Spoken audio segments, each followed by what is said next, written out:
Hej. Hej! Nej, Jag det heter, är rätt min. jag heter Lotta Edholm och är rymdminister. And now I think I'm going to switch to English if that's more convenient for you. With me today, I have the Director General of the Swedish National Space Agency, Miss Ella Karlsson. She's sitting over there. And also the American Ambassador to Sweden, Mrs. Christine Toretti. And I think I will start by giving the floor to you to say a few words. And then we have a lot of questions, because I also have the Swedish Astronomical Youth Association behind me. Wave. And they have like 100 questions for you, but we will take some of them. So nice to see you. Välkommen till internationella rymdstationen. Välkommen. Hi, Jessica. It's wonderful to see you. I had the pleasure of seeing you in Houston with the Crown Princess back in March when you spoke to us there. I just wanted to share with you greetings from our president and from Jared Isaacman, my friend from Pennsylvania, who is so proud of you. And we talk all the time about what you're achieving. And as an American, a Swedish American, you are creating more of a bond between our our countries. I don't know if you realize we have signed 2 major agreements in the last 3 months that are solidifying the trusted relationship between our nations. One of those agreements has an area on space dialogue. So we're going to be working quite a bit with Sweden on our partnership with space. But thank you for being such a great role model for all of the Swedes and all of the Americans. We're so proud to know you and to consider you one of our own. So thank you. Thank you, Mrs. Ambassador. Yeah. We are so excited to hear some more things about your research and the International Space Station. What important projects are you working on right now? Could you tell us about it? We're in the middle of the workdays. Absolutely. So first I wanted to say välkommen till internationella rymdstationen. Det är min ära att ha dig ombord med mig. Jag är så jätteglad att se alla där. So thank you so much for everybody. This is really a wonderful opportunity. I think just like the ambassador said, it's such a wonderful opportunity to make sure that we forge and strengthen these relationships between the 2 countries. And I am really so honored to represent both the US and Sweden in our efforts in space. I was actually almost a little bit late to get set up for this because I was just in the cupola and looking outside, and we had the most incredible, fitting for my shirt, my Women in Space Sweden shirt, the Aurora emblem. And it's the most spectacular Aurora I've seen since we've been up here. And that's because we had a solar event the other day. So in between all the science that we're doing, to get back to your question, I have been spending a lot of my time in the last couple of weeks right here in this is what we call the Life Sciences glove box. And if you can see what it is, there are armholes right here. You get your arms inside. And so you have this closed and contained work environment to do a lot of cell biology, cell culture type experiments. So we've been doing a lot of that since our SpaceX Dragon spacecraft arrived. It brought a lot of science with it. So I've been doing some experiments on megakaryocytes and platelets, and these are both cells that are very important in blood clots and in the immune response. One of the experiments that I actually will be doing as soon as we finish this call is looking at stem cells and actually not only having stem cells in space, but producing stem cells in space. A previous study has shown that stem cells actually do better in microgravity. And so there's this wonderful little apparatus that actually does all of the media exchanges to keep the cells, to give the cells everything they need to live. It's all automated. And so I'm going to set that up right after this call, put some of those cells in and actually produce some stem cells on board the International Space Station. So to sum that up, we are conducting groundbreaking experiments and scientific experiments from really all realms of science. Cell biology, like I was just talking about, a lot of human physiology and medical experiments, of course, to understand how better how we as humans, what happens to our bodies as we adapt to the microgravity environment to make sure that we can keep astronauts healthy and safe on long duration missions. We use this airlock in the Japanese module behind me to load some experiments which you can put out on the external platform to expose them to the actual space environment, the radiation environment, the thermal environment, the real vacuum of space. Sometimes we launch small satellites from this, from the airlock as well. So we are really, every day is a mix of doing different types of scientific experiments from every branch of science to conducting routine maintenance on board the space station. We have to fix the toilet and change the light bulbs as well because we can't call a plumber or an electrician. And other days we might be going outside the space station to do a spacewalk. My colleague Chris Williams and I did a spacewalk in March, and we'll be doing another one at the end of June. Our crew will be doing some more in August as well. So they keep us very busy up here with everything from maintenance to science to just all of the daily operations that it takes to work and live in space. That's nice to hear. Now I will give the floor to some of our young friends here, and they have some questions. So maybe we will start with you. Oh, yes, of course. Yes. I'm sorry. No, it's totally fine. Just before the questions, I'll be just telling you who we are and also tell you a new thing that we're so happy to tell you about, Jessica. Hi, by the way. My name is Isadore-Solaris, and I'm Secretary General for Astronomical Youth Association here in Sweden. And we're so honored to be here today and to be able to speak with you. And I'll actually use my cheat sheet. I'm sorry for that because I'm so nervous for this. So I'm going to use it. So just to give you a brief about who we are and to remember us. We are a non-profit youth organization that brings together more than 5,000 children and young space enthusiasts across Sweden. And we share our interest and love for space through local clubs, camps, summer research schools, and space technology projects. And we celebrated your first launch to International Space Station back in 2019. And we also visited you, or I think we met back in 2022 in Sweden, actually. And that's also a great history for us because our members had the great honor of naming you an honorary member of our associations. And today we have the privilege. Yes, I remember that well. Yeah, okay, great. And we have today a new privilege or new time to tell you something really incredible and something of a surprise, I would say. So some time ago, Astronomisk Ungdom submitted a nomination to the International Astronomical Union. That nomination has now been officially approved. So Jessica, you do not only hold a remarkable place in the history of human space exploration, you now also have a place in space itself. With that said, the asteroid with the number 15,310 orbiting the sun in the asteroid belt between Mars and Jupiter has officially been named Mir in honor of you. Congratulations! Oh, wow. That is unbelievable. Wow. Thank you for inspiring us. I am in shock to hear that news. That is such a huge honor. Thank you so much. That is something that I will hopefully be able to live up to. So I'll give you my little demonstration of happiness on board the space station.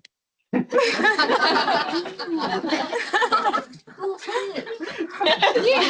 so much. Thank you so much for those efforts. That is amazing.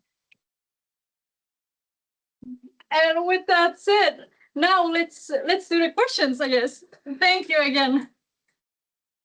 Thank you so much. That is really an incredible honor. It's difficult for me to find the right words for that kind of appreciation. And now we will get over to the questions then. You're the first one. Yes, step forward. And I think that you know that we'll have a temporary lapse in the communications that are in about 2 minutes. But if you stay on, I'll be able to reconnect. So we can carry on until then, and then we'll just have that quick overlap. Go ahead with the question. Have you ever experienced the overview effect? How did it make you feel? Absolutely. I can tell you that the overview effect is something very real, and I know that it's something that a lot of astronauts experience. I think that for me and for many others, there's a few main features, I would say. One of those is something that Swedes, of course, do incredibly well, and that is understand how precious the Earth is and that we truly must protect it through environmental efforts. When you have this privilege of seeing the Earth from above with your own eyes, you see how incredibly beautiful it is, but also how fragile and special it is. And you see this thin, tenuous band of an atmosphere, and you realize that we truly must all do our part to protect it because that atmosphere is all that is supporting life. Another thing that makes you feel is you realize how connected everything is. When you see the Earth from above, you see the continuous oceans and the continuous land masses, and you realize that we are all truly. Nu kommer Jessica. Never mind. Hey, jag kommer tillbaka. I just wanted to end that question by sharing a little bit of the overview effect with you and bringing you to the cupola. Can you see the view? We can't see your video actually. We can only hear you, Jessica. Okay, I just switched the camera around. I can't see the Earth right now. There it is.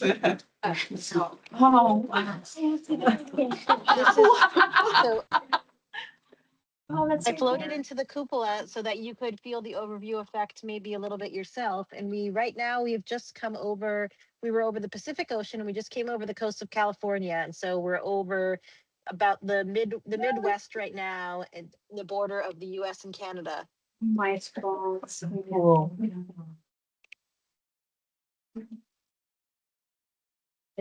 Straight. So feel free to proceed to the next question. I just wanted to make sure you had Yeah. the opportunity to see a bit of the Earth yourself. Question number 2.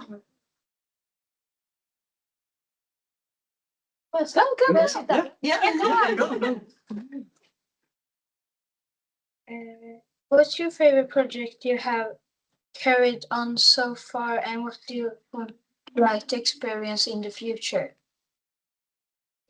Well, that's a difficult one to pick just one favorite thing. But I think if we're talking about my time up here on the International Space Station, as a scientist, of course, I love to do all of the different scientific experiments that we were talking about. But I also been very fortunate to do several spacewalks. I did 3 spacewalks on my first mission, and I did 1 in March, as I mentioned, and I'll be getting ready to do a few more. And that, I think, for me, it's really the most challenging thing that we do, both mentally and physically. And so I think for me, those are the times when I really feel the most content and fulfilled. And it's a very intense experience when you're out in your spacesuit and you're really in your own little mini self-contained spacecraft because everything that you need to support your life is really on your back.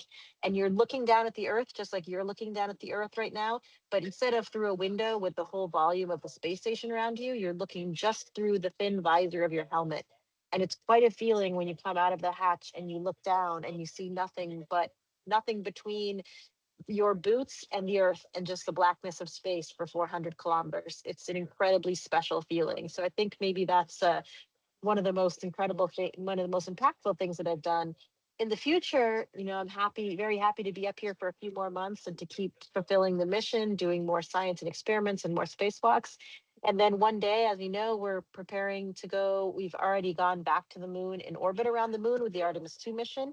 And hopefully in upcoming missions, we'll be landing on the moon as well. So hopefully I'll be involved in those missions in some way, whether it's supporting my colleagues on the ground or being on one of the future missions myself one day.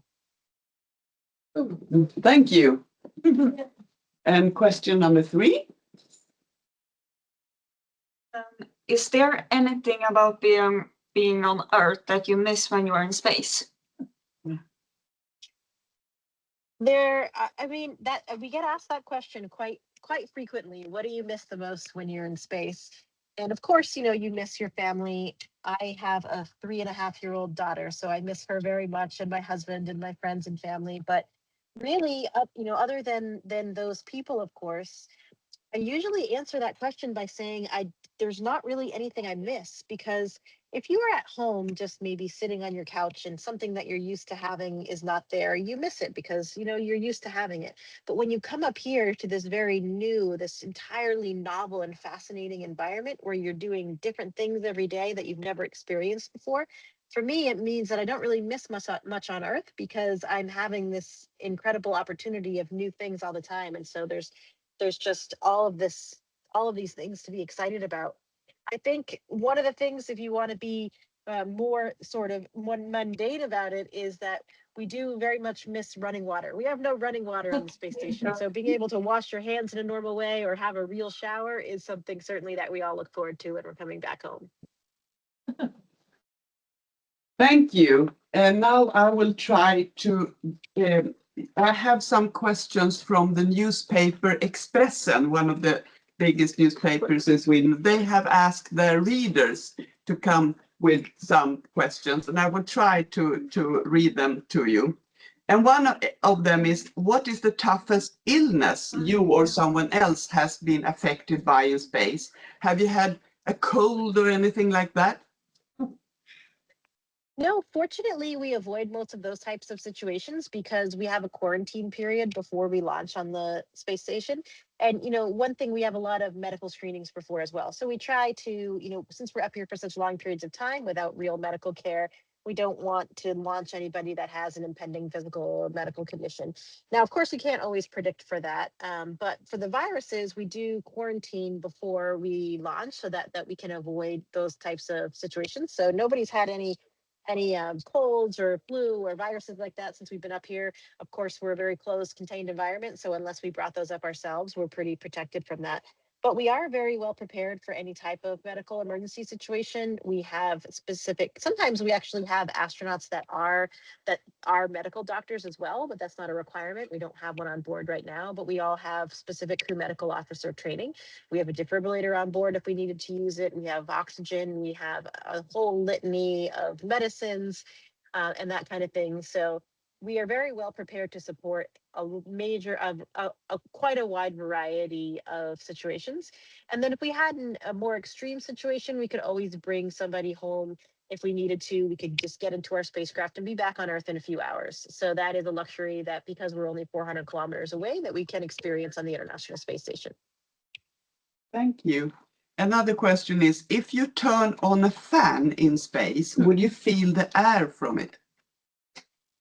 Yes, we do, because we have a normal pressurized environment that just like you have right now, at about the same pressure, because we're producing oxygen for ourselves. We're producing that environment. We have carbon dioxide scrubbers to get rid of the CO2 in the air. We have oxygen to breathe. So it is a normal pressurized environment with ventilation, and ventilation is very important, of course, to make sure that we have proper airflow all around the space station for not only us as humans, but also for the equipment. So we do have a lot of fans around. For example, we always have a fan set up in front of the treadmill when we're running, if we want to cool down a little bit. So it does work the same because we are in this pressurized environment inside the space station.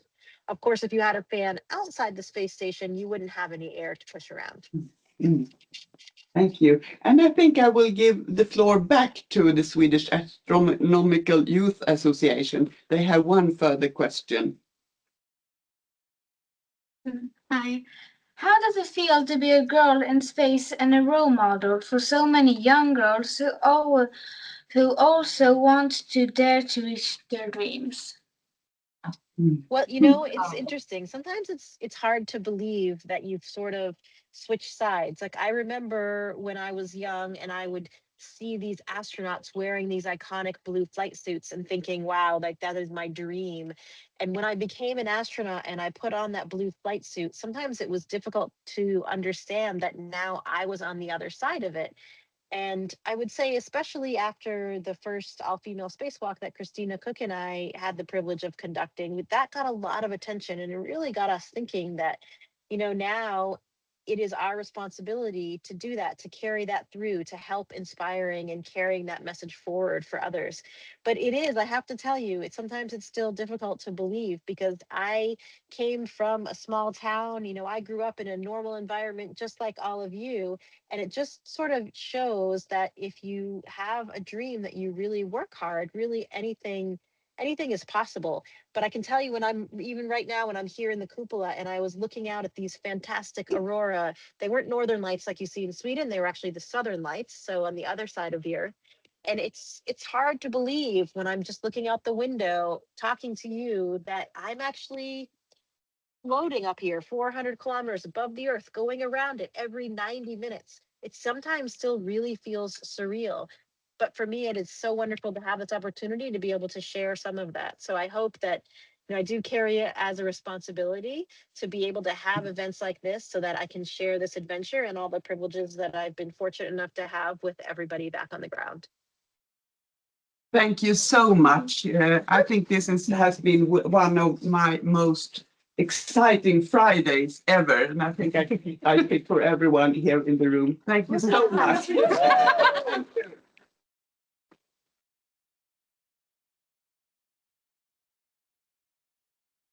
It has Bye-bye. really it's been such a wonderful honor to have you on board with me. And I'm very, very, very happy that you got to experience a little bit of the overview effect. Hopefully I'll be back in Sweden when I get back on Earth, and I would love to see as many of you as possible. And please, and tusen tack igen. That is such an incredible honor. To have an asteroid named after me is not something that I would have ever expected to happen in my life. And thank you so much for making that happen. It's really, it's difficult for me to find the words. Thank you. Tack så hemskt mycket. Thank you. Varsågod. Tusen tack. Jag hoppas vi ses igen. Heja Sverige! Heja Sverige! Hej då! Bye. Oh.